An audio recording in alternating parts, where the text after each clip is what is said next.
오늘은 주변의 압박에서 벗어나는 길, 주변의 압박에서 벗어나는 길이란 제목으로 하나님 말씀 증거하도록 하겠습니다. 우리 성도들은 사람들이니까 사람들 사이에서 살아가게 돼 있습니다. 그러니까 사회 속에서 살아가게 돼 있다는 것입니다. 그러니까 사회생활을 하다 보면 주변의 영향을 받게 돼 있습니다. 그래서 주변에 눈총과 주변의 압박이 있을 수밖에 없다는 것입니다. 그러니까 주변의 눈총과 압박에 대해서 이렇게 초연한 사람이 있는 반면에 또 그걸 굉장히 예민하게 생각하는 사람이 있습니다. 특별히 오늘은 그 예민하게 생각하는 사람에게 더 중요한 메시지라고 생각을 합니다. 주변에 압박이 있을 때 그 압박으로부터 벗어나는 길이 무엇일까? 오늘 두 가지로 접근하겠습니다. 첫째는 신앙을 강조하라는 것입니다. 그러면 유혹에서 자유로워질 것이다. 두 번째는 자기 포장을 포기하면 에너지 낭비하지 않는다는 것입니다. 그래서 건설적인데 에너지를 집중할 수 있는 것, 가면 쓰려고 그러지 말고 자기 포장하려는 그 시도를 포기하라는 것입니다. 우리 차례대로 살펴보겠습니다. 첫 번째는 신앙을 강조하면 유혹이 사라진다는 것입니다. 지금 나오미가 며느리 룻에게 돌아가라 이렇게 얘기합니다. 근데 그 논리가 뭐냐면 네 동서 오르바처럼이에요. 오르바가 돌아갔던가 마찬가지로 너도 돌아가라. 그러니까 롤 모델을 보여주고 있습니다. 오르바도 집에 가지 않았느냐? 너도 집에 가. 그런 얘기를 하는 거예요. 15절 오십시오. 나오미가 또 이르되 보라 내 동서는 그의 백성과 그의 신들에게로 가나니 너도 너의 동서를 따라 돌아가라 하니. 그러니까 세상에서 우리를 압박할 때 제일 많이 쓰는 논리 중에 하나가 뭔지 아십니까? 누구처럼이에요. 오르바처럼 해라. 오르바도 며느리고 너도 며느리 아니냐? 며느리인 오르바가 가는데 왜 너 안 가니? 이거 굉장히 강력한 메시지입니다. 그죠? 우리 아기 엄마, 누구 아기 엄마도 이러는데 너도 그렇게 해야 되는 거 아니야? 이게 굉장히 강력하게 다가온다는 거예요. 누구누구도 어느 학교 다니는데 너도 그 학교 다니지 않냐? 그 사람도 그렇게 하는데 너도 그렇게 해야지. 누구처럼 비슷한 형편에 있는 사람이 했던 일들, 그게 롤 모델이 돼가지고 우리를 압박하게 된다는 것입니다. 누구처럼 해라, 세상처럼 해라, 왜 너만 튀려고 하니? 이게 세상의 압박이라는 것입니다. 그러니까 오르바처럼 하는 것이 뭐라는 거예요? 그 안에 또 비전이 있습니다. 평탄함이 있다. 오르바처럼 해야 모압에 가가지고 재혼도 가능하다. 원만하다. 또 오르바처럼 해야 육적인 만족이 있다. 이렇게 접근한다는 것입니다. 그래서 세상이 주는 제안의 특징이 뭐냐면 이대로 하면 편하다. 이대로 하면 행복하다. 이대로 하면 좋다. 이대로 하는 것이 좋은 거다. 왜? 누구도 다 그렇게 한다라는 거예요. 그래서 다름에 대해서 부담을 주고 다름에 대해서 심지어 막 공격을 해야 된다는 것입니다. 이렇게 압박을 할 때에 그죠? 우리가 어떻게 대응해야 되느냐. 그게 중요한 거죠. 오늘 본문엔 나와 있지 않지만 어떤 의미에서는 그 나오미가 추가로 압박을 했던 것 같습니다. 말을 안 하지만 나오미 압박 중에 하나가 뭐예요? 나는 베들레헴으로 돌아가서 과거를 덮고 살고 싶다. 그런 마음이 있죠. 그런데 너 같은 모함 며느리를 데리고 가면 내 과거가 다 들통나는 거 아니냐. 그렇죠. 조용히 가면은 자기가 말만 안 하면 또 자기가 약간 이렇게 거짓말하면 자기 과거를 다 숨길 수 있잖아요. 숨길 수 없는 게 뭐죠?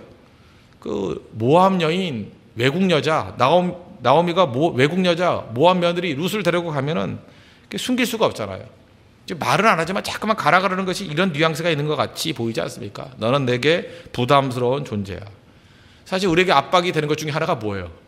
내 자신이 부담스럽대요. 너 부담이야. 이렇게 말귀를 못 알아듣니? 그걸 꼭 말해야 하니? 분위기 파악 못하니? 이게 사실 제일 큰 압박일 수도 있다는 것입니다. 세상은 유혹과 압박을 하는데 이렇게 전방위적으로 동서남북 전방위적으로 우리를 공격한다는 것입니다. 근데 신앙이라는 게 뭔지 아십니까? 이런 공격에 대해서 일일이 다 대응할 필요 없다는 거예요. 신앙은 단순한 것입니다. 예를 들어서 모압으로 가는 것이 재혼에 유리하다. 그것도 일일이 논쟁 벌일 거 없어요. 평탄함이 있다. 일일이 논쟁 벌일 거 없다는 거예요. 그렇게 세상이 제안해 주는 거에 대해서 단순하게 한 가지만 이야기하면 됩니다. 신앙적인 이유 때문에 그렇다. 그러면은 아무 말을 못 한다는 거예요. 지금 나오미가 여러 가지 제안들을 하잖아요. 돌아가야 될 이유들. 그런데 룻이 대응했던 건 뭡니까? 나는 지금 그런 것 때문에 가려는 게 아니고요. 신앙적인 이유 때문입니다. 그러니까 말이 사라져 버리잖아요. 16절 보십시오. 룻이 이르되 내게 어머니를 떠나면 어머니를 따르지 말고 돌아가라 강권하지 마옵소서. 어머니께서 가시는 곳에 나도 가고 어머니께서 머무시는 곳에서 나도 머물겠나이다. 여기까지는 일상적인 얘기고 핵심이죠. 그 다음이 어머니의 백성이 나의 백성이 되고 어머니의 하나님이 나의 하나님이 되시리니. 그러니까 어머니의 백성이 나의 백성이 된다. 나 이스라엘 공동체에 들어갈 거예요. 그 얘기고, 어머니의 하나님이 나의 하나님이 된다. 나 하나님 믿고 섬길 거예요. 하나님 때문에 따라가는 거지 뭐 어머니 때문이 아닙니다. 다시 말해서 신앙 때문에 가려는 것입니다 라고 선언하고 있어요. 신앙이 문제의 핵심입니다. 그러나 17절에 뭐라 그럽니까? 어머니께서 죽으시는 곳에서 나도 죽어 거기 묻힐 것이라. 무슨 얘기예요? 나는 죽어도 간다, 그 얘기죠. 죽어도 간다. 그랬더니 나오미가 더 이상 할 말이 없는 거죠. 우리도 마찬가지입니다. 어떤 문제를 가지고 덤빌 때 일일이 대응하려고 그러지 말아요. 딱 한 가지, 내 신앙 때문이야. 내 신앙이 그렇게 결정하게 만들었어. 그러면 더 할 말이 없다는 것입니다. 뭐 예를 들어서 너 왜 그러고 사니? 뭐 성교는 왜 가니? 새벽마다 도대체 어디 가는 거니? 뭐 11조를 왜 드리니? 왜 상수로 이사 가려고 그러니? 뭐 이렇게 쭉 설명하잖아요. 그럼 뭐 이것저것 얘기하면 말이 길어져요. 그냥 딱 한마디 얘기하면 돼요. 신앙 때문이야. 그럼 더 얘기 안 한다고요. 신앙 때문이야. 누가 말하겠어요? 그제 루세에서 한 수 배웠죠? 뭘 질문하면 신앙 때문이야. 너 왜 그러고 사니? 신앙 때문이야. 믿음 때문이야. 18절 보십시오. 나오미가 룻이 자기와 함께 가기로 굳게 결심함을 보고 그에게 말하기를 그치니라. 그죠? She stopped urging her. 뭐 개총하고 다그치는 거를 stop. 딱 그치게 만드는 게 뭐예요? 신앙 때문이야. 믿음 때문이야. 그럼 끝난다는 것입니다. 그래서 우리가 세상의 도전에 대해서 신앙적인 이유로 응답하면 유혹은 끝난다는 것입니다. 신앙적인 이유로 답하십시오. 그게 한 방에 끝내버리는 거예요. 근데 우리가 이 말을 안 하고 자꾸만 다른 걸로 설득하려고 그러니까 이게 복잡해진다는 거예요. 너 왜 그러니? 믿음 때문이야. 신앙 때문이야. 그게 답이라는 것입니다. 또 한 가지 주변에 압박이 있을 때 풀어가는 방식이 뭐냐? 자기를 포장하는데 에너지를 쓰지 말라는 것입니다. 우리는 본능적으로 자기를 포장하고 가면 쓰려는 본능이 있다는 것입니다.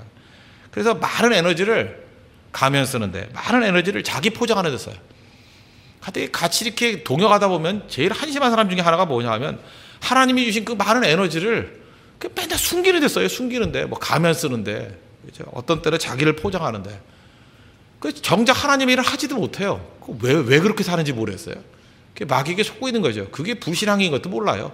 밤낮 포장하고 가리고 그걸 왜 말하느냐 그러고. 그래서 에너지를 전부 다 그런 데 쓴다고요. 자기 포장하려고 예배도 안 나와요. 예배 가면 들통난다고. 그죠? 그런 바보 행동이 있습니까? 자기 포장하는데 에너지를 쓰지 말라는 것입니다. 어쨌든 간에 룻이 달라붙었습니다. 그래서 나오미에게 있어서 룻이 옆에 있으니까 불편했죠. 그런데 결과적으로 룻을 데려가는 것이 나오미에게도 복이 됐다는 것입니다. 왜요? 나오미는 이 체질적으로 가면 쓸만한 여자거든요. 가면을 쓸 수가 없잖아요. 원천적으로. 자기를 포장하기를 원하는 여자였거든요. 근데 자기를 포장할 수가 없잖아요. 이유가 뭐예요? 옆에 모함 며느리 룻이 있거든요. 뭐 더 설명할 것도 없죠.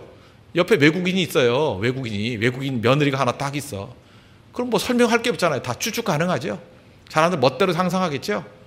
끝난 거예요. 끝난 거. 예를 들어서 처녀가 집 나갔다가 아기를 안고 돌아왔어요. 뭐 포장이 안 되죠.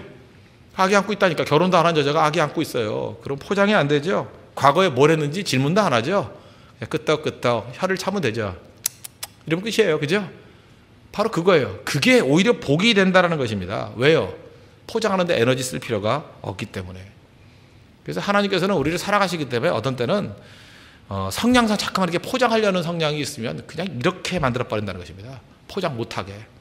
그래서 모든 것이 다 오히려 과도할 정도로 이렇게 드러나게, 폭로되게, 어떤 때는 오해상할 정도로 폭로되게. 그래야 하나님만 믿고 의지하면서 다시 시작이 되죠. 이 모함 며느리 룻을 데리고 오니까 사람들이 조롱합니다. 뭐 아니나 다를까, 세상은 원래 이런 거니까. 19절 보십시오. 이에 그 두 사람이 베들레헴까지 갔더라. 베들레헴에 이를 때 온 성읍이, 그래서 여자 하나 돌아오는데 온 성읍이, 그죠? 온 성읍이 이렇게 떠들 수 있어요. 그들로 말미암아 떠들며. 아주 빅 뉴스였다는 거예요. 베들레헴 타임즈에 나왔어요. 그죠? 나오미가 외국인 여자 데리고 돌아오다. 그죠? 그 부자가 폭상 망하더라. 망하고 돌아왔더라. 이게 웬일이니 하면서 수군수군 되고 조롱되고 부자가 저렇게 쫄딱 망했대. 이제 그러고 뻔뻔스럽게 돌아왔대. 뭐 이런 거예요. 이것도 잘 된 거죠. 뭐 나오미가 돌아다니면서 일일이 설명할 거 없잖아요. 그냥 알아서 다 떠들어주니까. 아줌마들의 그저 그 뒷담화들, 그죠? 그것들이 이미 다 설명해 주지 않습니까? 바닥 체험을 하게 되었다는 것입니다. 떠들 만큼 떠들라는 거예요. 왜? 하나님께서 일부러 이렇게 만든 거예요. 왜냐? 그 남은 에너지를 가리는 데 쓸 필요가 없게 만들어버렸어요. 다시금 일어서는데 다시 시작하는 데 쓸 수 있도록 하나님께서 이끌어 주셨다는 것입니다. 그래서 여러분들 체질상 자기 포장에 능한 사람, 자기 증명에 능한 사람들은요, 하나님이 이렇게 극단으로 몰아갈 때가 있어요. 왜? 그래야 하나님이 주신 에너지를 건설적인 데 사용할 수 있죠. 쓸데없는 데 사용하게 못하도록 하나님께서 이렇게 세팅해 주셨다는 것입니다. 그랬더니 이제 나오미가 알아서 선언해 버리잖아요. 20절을 보십시오. 나오미가 그들에게 이르되 나를 나오미라 부르지 말라. 나오미란 뜻이 기쁨이거든요. 나 기쁨 아니야. 나를 마라라 부르라. 마라는 괴롭다는 거거든요. 나 이름 마라야 마라. 그죠? 이는 전능자가 나를 심히 괴롭게 하셨음이니라. 내가 풍족하게 나갔더니 여호와께서 내게 비어 돌아오게 하셨느니라. 여호와께서 나를 징벌하셨고 전능자가 나를 괴롭게 하셨거늘 너희가 어찌 나를 나오미라 부르냐 하니라. 보는 대로야. 나는 이름은 나옴인데 기쁨 아니야. 내 상황은 마라야. 마라라고 불러라. 괴로움이야. 풍족하게 갔다가 거지로 돌아왔다. 하나님이 이렇게 징계하신 거다. 나를 괴롭게 하셨다. 그러면서 이 20절과 21절에 보니까 전능자라는 말을 2번 사용하고요. 여호와란 말을 2번 사용했어요. 계속해서 하나님 중심적으로 선언하고 있잖아요. 이게 무슨 얘기입니까? 나 있는 모습 그대로 왔어. 내 미래는 하나님께 맡길 거야. 이게 굉장히 중요하다는 것입니다. 우리는 많은 순간에 사람들의 평가나 사람들의 해석에 대해서 너무 예민한 것 같아요.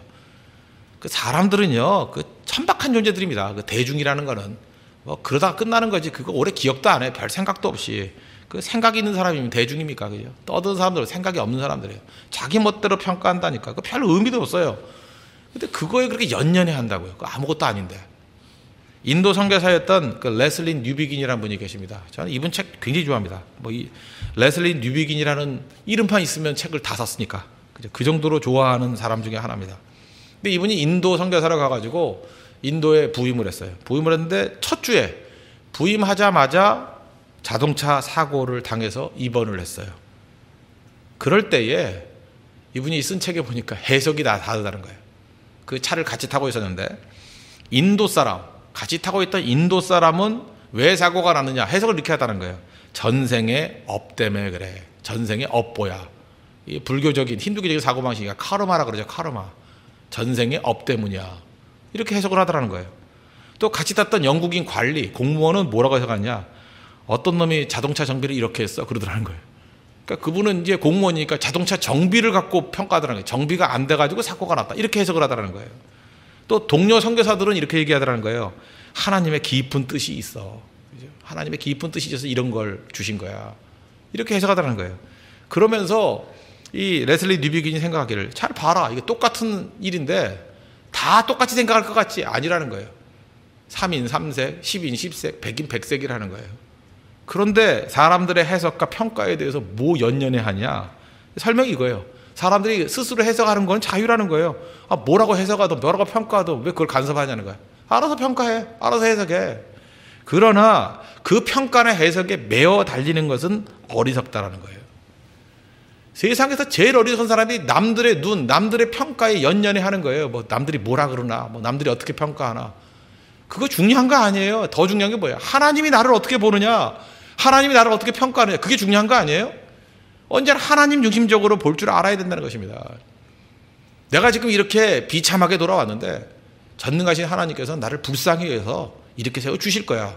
하나님이 어떻게 이끌어가는지 그거에 대한 사인을 예의주시해야죠. 하나님이 나를 일으켜 주시면 되죠. 천만이 나를 둘러친다 할지라도 주님께서 함께 해주시면 난 일어선다. 하나님이 우리를 위하시면 누가 우리를 대적하리요. 로마서 8장 31절에 이런 고백. 그것만 있으면 된다는 거예요. 그것만 있으면 하나님이 나를 붙들어 주시면 된다. 바로 나오미, 룻, 이 사람들은 이렇게 바닥 체험을 통해 가지고 하나님만 바라보게 되는 은혜를 누리게 되었다는 것입니다. 여러분들 다른 사람 평가에 대해서 연연해 하지 마십시오. 주만 바라볼지라. 이게 주변의 압력에서 벗어날 수 있는 능력이 될 수 있다는 것입니다. 그랬더니 하나님께서는 참 이렇게 설명한다. 이런 표현하면 좀 너무 죄송스러운 표현이에요. 하나님 참 재밌는 분이고요. 영어로 하게 하나님 참 큐트한 분이에요. 그죠? 참 큐트한 분인 것 같아. 귀엽다고 표현하기 힘들고, 그죠? 하나님 참 어떻게 보면 참 아기자기하신 분 같아요. 하나님이 복선을 딱 깔잖아요. 복선을. 그게 22절이에요. 나오미가 모압 지방에서 그의 며느리 모압 여인과 함께 들어왔는데 그들이 이거 이상한 말 하나 들어가죠. 보리 추수 시작할 때 베들레헴에 이르렀더라. 보리 추수 시작할 때. 지금 나오미와 룻이 그렇게 계산 복잡하게 하는 여자들 아니지 않습니까? 그냥 온 거예요. 그냥 대충 왔는데 그때가 마침 언제였다고요? 보리 추수 시작할 때래요. 하나님이 그 타이밍에 맞춰서 베들레헴에 들어가게 인도하셨다. 그런 뉘앙스예요. 복선이 깔려 있잖아요. 하나님의 손길과 하나님의 예비하심. 하나님이 이들을 보이지 않는 손으로 돌보시고 계신다. Invisible hands가 있다는 거예요. God's hands가 있다는 거예요. 하나님의 손이 있다는 것입니다. 그래서 여기서 알 수 있는 게 뭐예요? 룻과 나오미가 그냥 온 것 같지? 아니야. 하나님이 돌보시고 계셔. 뭐를 통해서? 보리 추수를 통해서. 나중에 이 룻기서 다 읽어보면 알겠지만 이 보리 추수하고 굉장히 연관성이 많아요. 보리 추수하다가 보아스 만나고요. 뭐 이삭 죽기 하다가 뭐 하여튼 길이 열리고요. 계속 보리 추수. 나는 보리차 먹을 때마다 룻만 생각나는데 여러분 안 그래요? 뭐 성경을 알아야지 그죠? 보리차, 보리. 하여튼 보리만 보면 룻만 생각나요. 웃음이 나와요. 여러분들 보리차 마시다가 좋은 만남이 이루어지길 바랍니다. 보아스 만나길 원합니다. 룻 만나길 원합니다. 그게 보리 추수의 의미예요. 보리 추수. 그래서 에스라서 같은 데는 이 하나님의 손이란 말이 굉장히 많이 나요. 주의 손이 함께하사, 여호와의 손이 함께하사. 뭐 예를 들면 에스라서 8장 22절 보니까 우리 하나님의 손은 자기를 찾는 모든 자에게 선을 베푸시고 하나님의 보이지 않는 손이 있습니다. 여러분 믿습니까? 이끌어 주셔요. 보리 추수 기간 동안에 우리 이끄시지 우리를 보이지 않는 손으로 이끌어 주신다고요. 에스라 8장 31절 보니까 우리 하나님의 손이 우리를 도우사 대적과 길에 매복한 자의 손에서 건지시느니라. 우리가 매복된 사람이 누군지 모르잖아요. 기로 매복된 사람, 우리 죽이려고 하는 사람이 누군지 모르잖아요. 우리 눈에 보여요?